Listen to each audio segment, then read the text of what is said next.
So Josh, it's a 4-0 defeat here at home. The players came off. You wanted to speak to us, so what have you got to say? Yeah, I think it's just obviously the 4-0 is a disappointing result. It's the third time we've conceded four throughout the season. Obviously the red card absolutely kills us. Don't normally speak too poorly about officials. I'm normally pretty complimentary of them, but doesn't put out that we still conceded 4 goals. But some of the decisions that he gave, I think we can probably attribute at least 3 of their goals to decisions directly associated with the ref that he's got very wrong between him and the linesman. Just really poor officiating all round, and I'm normally very complimentary of them. I think that they'll even say that themselves normally, but just think the officiating really needs to improve at this level of football for everything going forwards. Obviously, the home fans probably agreed with what you just said. There were some baffling decisions. Would you say it's never? So I think in the article this week, someone was saying like we can never be perfect. Referees can never achieve perfection, but obviously you feel today that one fell well below that.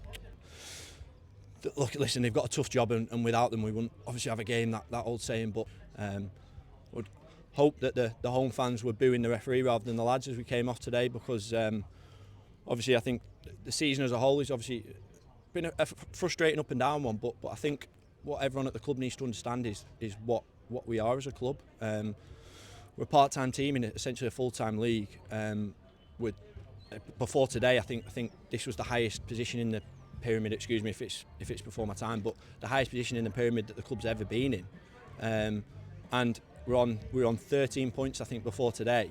Obviously, some performances we've sort of been on a roller coaster season, but we've got 13 points at the moment, and I think it took the club till the end of November last year to get even 10 points. So obviously the comments through the week from those that have seen Doyle's departure, calling out the gaffer and the club. Obviously those that are there today, we thank them for the support, but some of the comments probably just need to have a look at themselves, because the club's in a better position than it's ever been. The team's in a better position than it's ever been.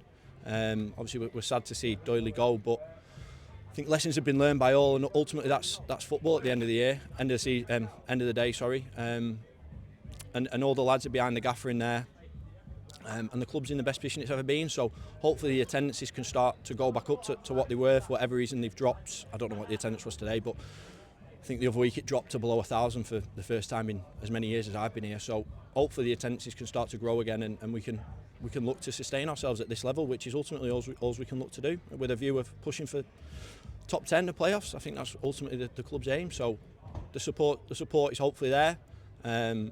The backing for the lads is hopefully there. The backing for the gaffer is hopefully there.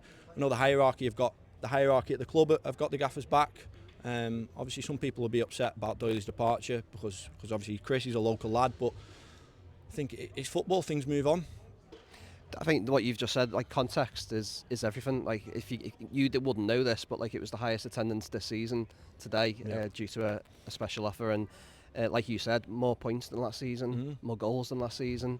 It's just, I think, the probably up and down nature that's throwing people off. But like you said, we're in a better position than we were last season. People do need to realise that, and we've got so much of the season left to go. And next week, what do you want to see from your team against Worksop? Is there deflation in the change room, or do you pick them up straight away and just move on? I think ultimately the lads are disappointed with the defeat. Don't get me wrong, but the mood isn't one of like absolute dismay. It's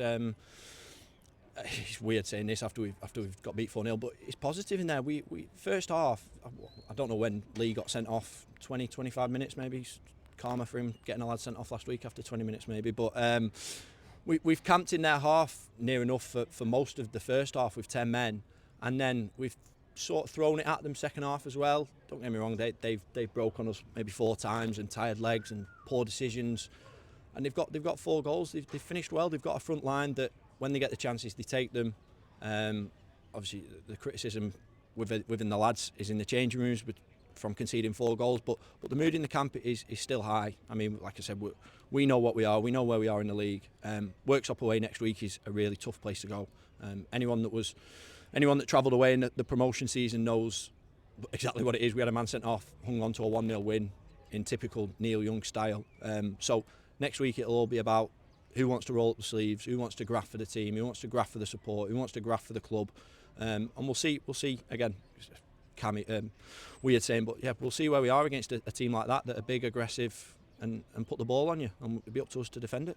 Well, we know you're Grafton. We'll see you next Saturday against Worksop. Thanks, gents. Thank you very much. Thanks, Josh.